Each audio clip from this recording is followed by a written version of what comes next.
रविवार का दिन था। छुट्टी होने के कारण मैं इत्मीनान से अपने कमरे में अखबार पढ़ रहा था, तो अचानक चाचा जी पर नज़र पड़ी। वे सामने उदास व शांत खड़े हुए थे। मैंने बैठने का आग्रह करते हुए कहा, क्या बात है चाचा जी, परेशान से लग रहे हैं। तबीयत तो ठीक है ना? मैं ठीक हूँ बेटा, तुमसे कुछ कहना चाहता हूँ। बैठने के बाद चाचा जी ने धीरे से कहा।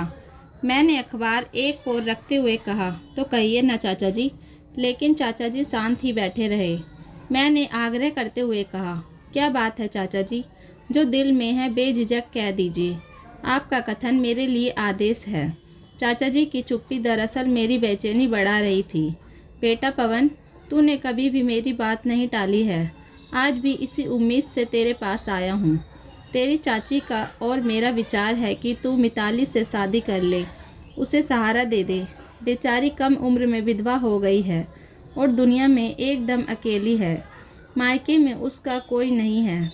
हम बूढ़ा बूढ़ी का क्या भरोसा, तब वह अकेली कहाँ जाएगी। चाचा जी ने धीरे धीरे अपनी बात रखी। उनकी आंखें सजल हो उठी थीं, गला भर आया था। मैं किंग तरवे विमूढ़ सा चाचा जी की बातें सुन रहा था और क्या कहूँ समझ नहीं पा रहा था। मेरे समक्ष एक और चाचा जी का निर्णय था, तो दूसरी ओर मेरा प्यार जो पनप चुका था। मुझे लग रहा था कि यह बात सच है कि जीवन पथ का अगला मोड़ क्या और कैसा होगा, कोई नहीं जानता। आज जीवन पथ का ऐसा मोड़ मेरे समक्ष आ खड़ा हुआ था, जिसमें मुझे अपने परिवार के प्रति अपने कर्तव्य एवं अपने प्यार में से किसी एक का चुनाव करना था। मेरे जीवन पथ का प्रथम पड़ाव बचपन शुरू में काफ़ी खुशहाल था। मैं अपने माता पिता की इकलौती संतान हूँ। पापा बैंक में मैनेजर थे और माँ कुशल गृहिणी।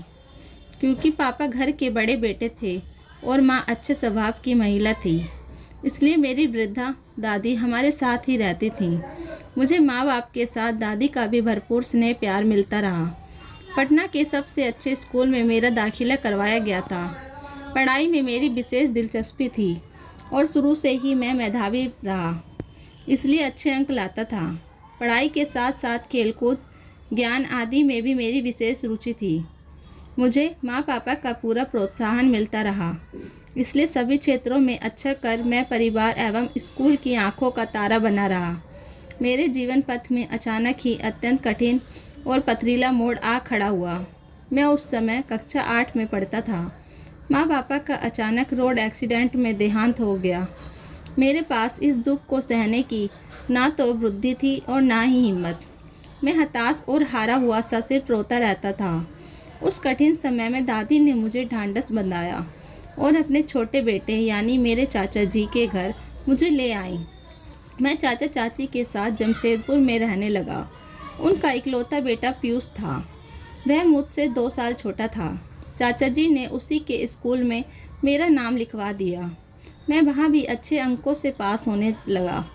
चाचा चाची मेरी रहने खाने पीने पढ़ने लिखने आदि सभी व्यवस्था देखते, लेकिन मेरे और पीयूष के प्रति उनके व्यवहार में थोड़ा फ़र्क रहता। जैसे चाची मुझसे नज़रें बचाकर पीयूष को कुछ स्पेशल खाने को देती, लेकिन पीयूष मेरे लाख मना करने पर भी उसे मुझसे शेयर करता।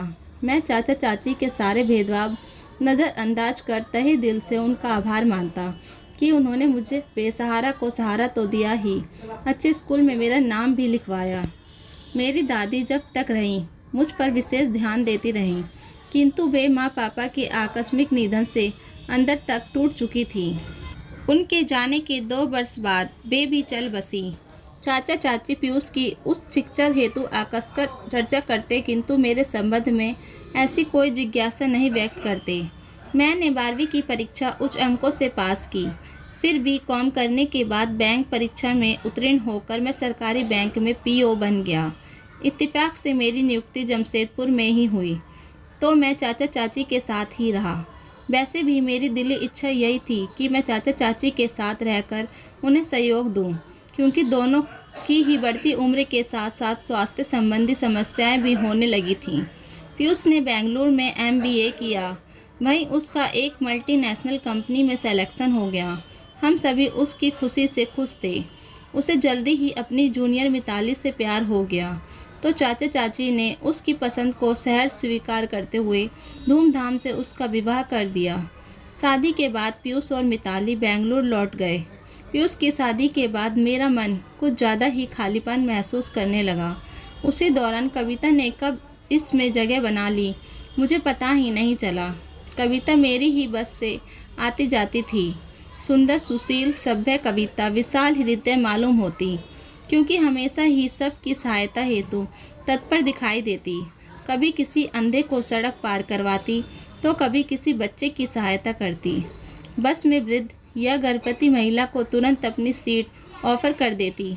मुझे उसकी ये सब बातें बहुत अच्छी लगती थीं, क्योंकि वे मेरे स्वभाव से मेल खाती थी। हम दोनों में छोटी छोटी बातें होने लगी। धीरे धीरे हम एक दूसरे के लिए जगह रख साथ ही आने जाने लगे। दोनों को एक दूसरे का साथ अच्छा लगता। मैं उसके प्रति आकर्षण महसूस करता, किंतु चाहकर भी उसके सामने व्यक्त नहीं कर पाता। उसकी दशा भी मेरे समान ही महसूस होती, क्योंकि उसकी आंखों में चाहत, समर्पण दिखाई देता, किंतु सरमोह का बंधन उसे भी जकड़े हुए था। मैं अपने विवाह हेतु चाची से चर्चा करना चाहता, किंतु झिझक महसूस होती। कई बार पीयूष की मदद लेने का विचार आता, किंतु वह अपनी नौकरी एवं गृहस्थी में ऐसा व्यस्त और मस्त था कि उससे चर्चा करने का अवसर ही नहीं मिल पाता। इसके अलावा उसका हमारे पास आना भी बहुत कम एवं सीमित समय के लिए हो पाता। उस दौरान मेरा संकोची स्वभाव कुछ व्यक्त नहीं कर पाता। मिताली के गर्भवती होने पर चाची उसे लंबी छुट्टी दिलवाकर अपने साथ ले आई। 5 माह का गर्भ हो चुका था। चाची बड़ी लगन एवं जिम्मेदारी से उसकी देखभाल करती, तो नए मेहमान के आगमन की खुशी से घर में हर समय त्योहार जैसा माहौल बना रहता। मैं अपने संकोची स्वभाव के कारण मिताली से थोड़ा दूर दूर ही रहता। हम दोनों में कभी कभी ही कुछ बात होती। जीवन अपनी गति से चल रहा था कि अचानक पीयूष का रोड एक्सीडेंट में देहांत हो गया। घर में मानो कोहराम मच गया। चाचा चाची का रो रो कर बुरा हाल था। मिताली तो पत्थर की मूर्ति सी बन गई, एकदम शांत, गमगीन। मैं स्वयं के साथ साथ सभी को संभालने की असफल कोशिश में लगा रहता। मिताली को समझाते हुए कहता कि मिताली, कम से कम बच्चे के बारे में तो सोचो, उस पर बुरा प्रभाव पड़ेगा। तो वह आंसू पोंछते हुए सुबकने लगती। पीयूष के जाने के बाद हम सभी का जीवन रंगीन उमंगहीन हो गया था। हम सभी यंत्र वंत्र अपना अपना काम करते और एक दूसरे से नज़रें चुराते हुए मालूम होते। जीवन यात्रा की टेढ़ी मेढ़ी डगर मेरे मन मस्तिष्क में हलचल मचा रही थी। चाचा जी मिताली से विवाह करने की बात पर मेरा जवाब सुनना चाह रहे थे। वे मेरी सहमति की आस लगाए हुए बैठे थे और मुझे ऐसा महसूस हो रहा था कि मेरा गुजरा कल आज मिताली के साथ मेरे समक्ष आ खड़ा हुआ है।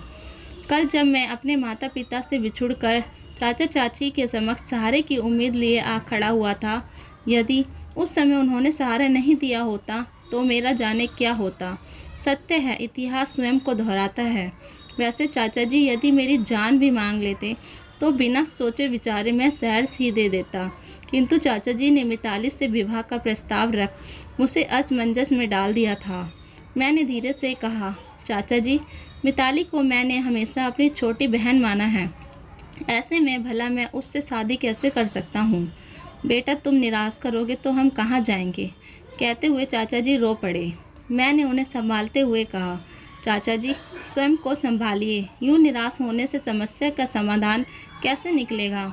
मैं नहीं जानता था कि आप लोग मिताली के पुनर्विवाह हेतु विचार कर रहे हैं। दरअसल मेरा मित्र पंकज अपने विदुर भैया प्रसन्न के लिए मुझसे मिताली का हाथ मांग रहा था, किंतु मैं उसके प्रस्ताव पर उस पर विफर पड़ा था कि अभी बेचारी पीयूष के गम से उबर भी नहीं पाई है।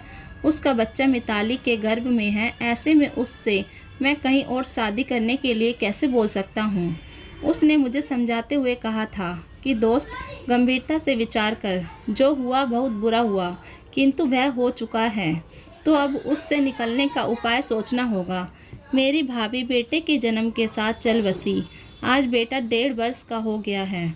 मेरी माँ बेटे प्रखर का पालन पोषण करती हैं, किंतु वे बूढ़ी और बीमार हैं। भैया दूसरी शादी के लिए इसलिए इनकार कर देते हैं कि अगर उनकी दूसरी पत्नी उनके जान से प्यारे प्रखर के साथ बुरा व्यवहार करेगी तो वे बर्दाश्त नहीं कर पाएंगे। वही सिचुएशन मिताली के समक्ष भी आ खड़ी हुई है, लेकिन वह बेचारी जिंदगी किस सहारे निकालेगी। उसने मुझे विस्तार से समझाते हुए कहा कि देख दोस्त, मेरे भैया और मिताली दोनों संयोगवश अपने जीवन साथियों से बिछुड़ आधे अधूरे रह गए हैं। हम दोनों को मिलाकर उनके जीवन को सरस एवं सफल बनाएं, यही स्वर्था उचित होगा। मैंने बहुत चिंतन मनन के बाद तेरे समक्ष ये प्रस्ताव रखा है। दोनों एक दूसरे के बच्चे को अपना कर जीवन साथी बन जाएं, इसी में दोनों का सुख है। जो घटित हुआ उसे तो बदला नहीं जा सकता, किंतु उनका भविष्य तो अवश्य सुधारा जा सकता है। गंभीरता से विचार करने पर मुझे भी पंकज का प्रस्ताव उचित लगा, किंतु आप लोगों से इसके बारे में चर्चा करने का साहस मुझ में ना था। आज आपने चर्चा की तो कहने का साहस जुटा पाया। चाचा जी मेरी बातें शांति से सुन रहे थे और समझ भी रहे थे, क्योंकि अब वे संतुष्ट नज़र आ रहे थे। चाची जी जो अब तक पर्दे की ओट से हमारी बातें सुन रही थी, लपक कर हमारे सामने आ खड़ी हुई और अधीरता से बोली, बेटा कैसे हैं पंकज के भैया, क्या करते हैं, उम्र क्या है उनकी और क्या तो उनसे मिला है, वगैरह वगैरह। मैंने उनको पलंग पर बैठाते हुए कहा, चाची जी पहले आप इत्मीनान से बैठिए, मैं सब बताता हूँ। बड़े नेक और संस्कारवान इंसान हैं, सरकारी स्कूल में शिक्षक हैं और मेरी ही उम्र के होंगे, क्योंकि पंकज से 2 साल ही बड़े हैं। पंकज मुझसे लगभग 2 साल ही छोटा है। वैसे आप लोग पहले उनसे मिल लीजिए, उसके बाद निर्णय लीजिएगा। मैं तो मिताली को देखकर चिंतित हो जाता हूँ, समझ नहीं पाता हूँ कि वह इस बात के लिए तैयार होगी या नहीं। अभी बेहद गुमसुम व गमगीन रहती है। बेटा तू चिंता ना कर, उसे विवाह के लिए हम सभी को प्रोत्साहित करना होगा। विवाह होने से वह स्वयं को सुरक्षित महसूस करेगी, जिसका प्रभाव गर्भ पर भी सकारात्मक पड़ेगा। बेटा वह अभी स्वयं को अकेली एवं असुरक्षित महसूस करती होगी। एक औरत होने के नाते मैं उसकी भावनाएं समझ सकती हूँ। यदि उसे सहारा मिल जाएगा तब उसे दुनिया और जीवन प्रकाशमान लगने लगेगा। हम सब के सहयोग और प्रोत्साहन से वह सामान्य जीवन के प्रति अग्रसर हो जाएगी, चाची ने समझाते हुए कहा। फिर चाची 2 मिनट बाद बोली, बेटा पवन, मिताली की शादी के बाद हम तेरी शादी भी कर देना चाहते हैं। ठीक है चाची, लेकिन अभी हमें सिर्फ मिताली के संबंध में ही सोचना चाहिए। कच्ची उम्र में बड़ी विपदा उस पर आ पड़ी है। हाँ बेटा, बहुत दुख लगता है उसे यूँ मूर्त बना देखकर, लेकिन तेरी जिम्मेदारी भी पूरा कर देना चाहती हूँ। कोई नज़र में हो तो बता देना। कहते हुए चाची ने स्नेह से मेरा सिर सहला दिया।